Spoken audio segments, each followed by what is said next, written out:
values, put in a lot of Christian values so that it can be displayed in the coming generations and earn you a good name. So you've said something very, very powerful. Things we cannot touch, that we ought to, that are transferred to people that we can see. And then you have also mentioned the word generation there, for the coming generation. And then there is a key word also you've mentioned there called the word value. So you have basically kept it brief, that there are values that ought to be transferred from one generation to another generation.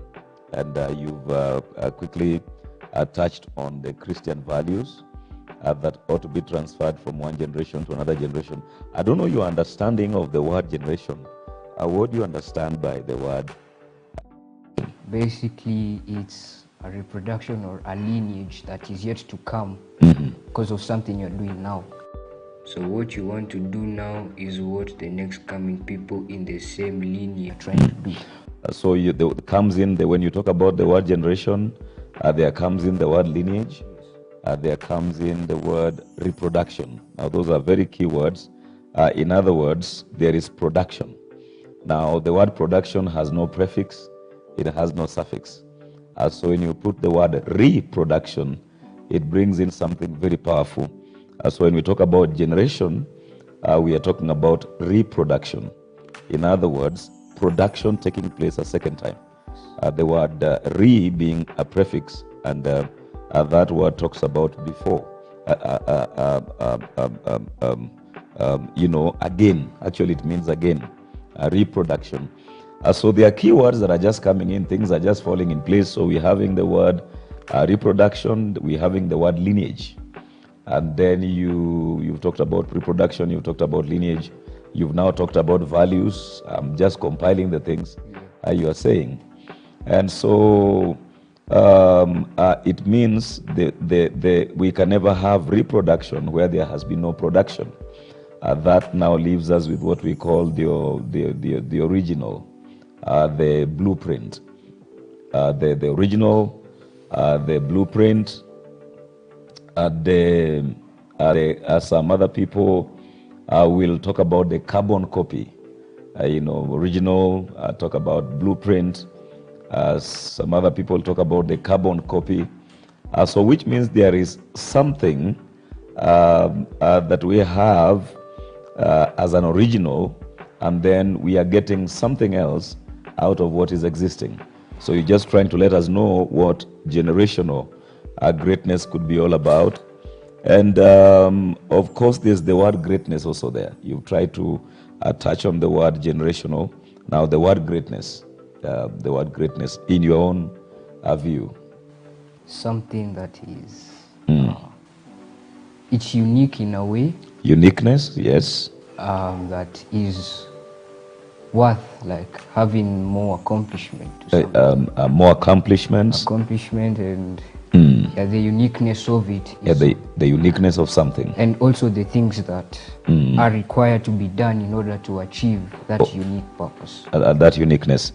Good. Now, as you've gone through and you have, by God's grace, given us a face value approach of what generational greatness is all about, as you have your overview, as you have had an overview of the book, what comes to mind? What are some of the things you could have picked that you can put on the table as you have looked at the book?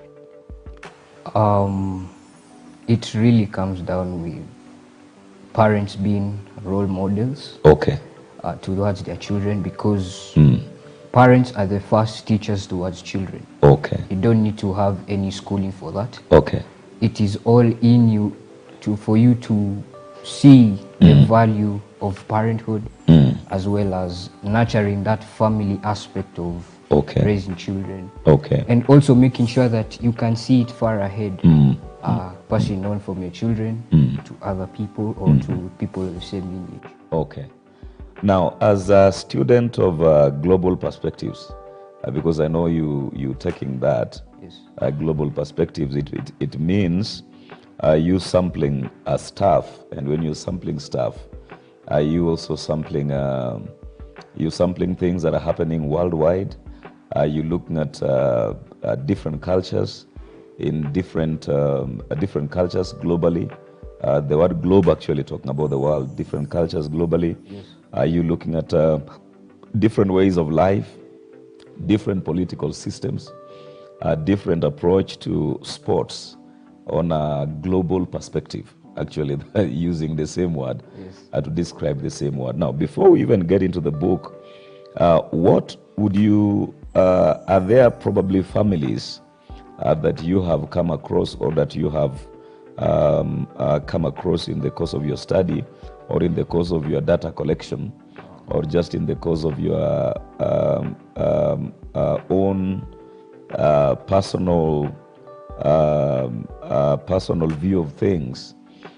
Is there any family you'd be able to touch on that exemplifies, in other words, that you can look at and you can be able to say that they are an epitome or a great example of this book? In your own view, if I do not suggest a family, one or two in the sports world or in whichever world you can be able to mention, that you can be able to tell one generation affected another generation, or one people produced another people that look like these one people over here? I'll gladly do so. I'm a big basketball player. Okay. So I really follow views and a lot of news that goes around the basketball world. Okay. I picked this because one of my favorite players is having a huge time right now with all these crises going on concerning the political state of the world. Okay. So I picked on a player called Kyrie Irving. He's my favorite player. Okay. He's a really good father figure. Okay. He's successful in a way. Okay. So his father went through hardships. Okay.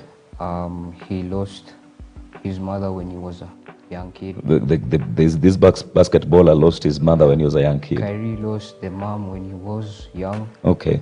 So he really had to look up to his father. So he looked up to the dad now. Yes. Okay. His father was also a great basketball player. Oh. A great mentor. Oh. He played at Boston University. Okay.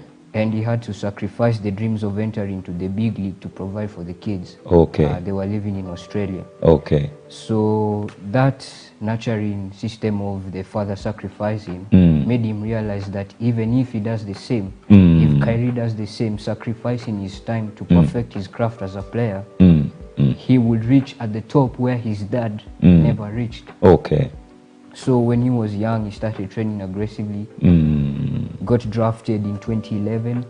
He became one of the most successful point guards in NBA history.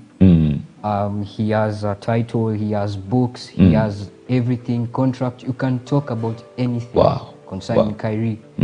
But overall, he has that humility aspect that his father taught him. He has the resilience, he has the hard work, he has the mentality. Besides his father, he also considered one of the greatest legends to ever play the game as his close father figure compared to his father. So in a way that nurtured him to have the perseverance, to have the spirit of hard work, and to really see far ahead, because he's also trying to teach these values to him now. His kids are also playing basketball now? They are toddlers actually. Okay. But he's really... You can see the seed Yes. is being nurtured. Kind of there is a transference of the same thing that he got from the dad. Yes. You've really brought up something very powerful in connection to this. Kyrie's dad was a basketball player who sacrificed getting to the top to be able to nurture his son when the son lost the mother. Yes. And actually now what Kyrie is the dream of his dad, what his dad would have wanted to become. He's now been able to become it, but in the form of his son, who is also now raising kids, but has that perseverance of really desiring to pass on the same values to his kids because of what his dad did. I think all the words you've already used so far up until where we are right now basically defines what generational greatness is. Generation is the that period of time between the birth of an individual and the birth of his children. So if we take an example of Kari's family, his dad is first generation, Kari's second generation, and his kids are third generation. And so we now have a man living beyond himself and ensuring that even when he dies, he continues to live. Now, these are very, very powerful principles. I know we don't have scriptures to be projected. The scripture says, train up your children in the way that they should go. And then when they are grown, they will not be able to depart from that.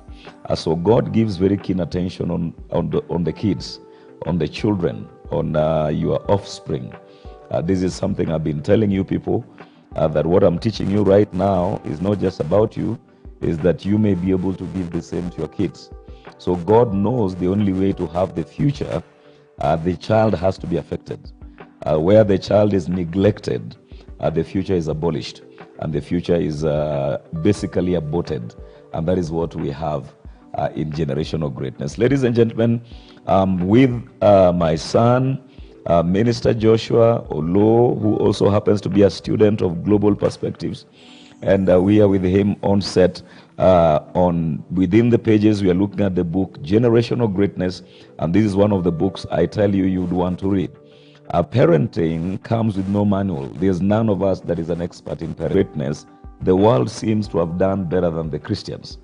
The Christians, we have left everything to prayer. We have left everything to God. We have this subject, this thing. God will just come and take over. But we need to understand there's a role and there's a responsibility that we have. Kids are not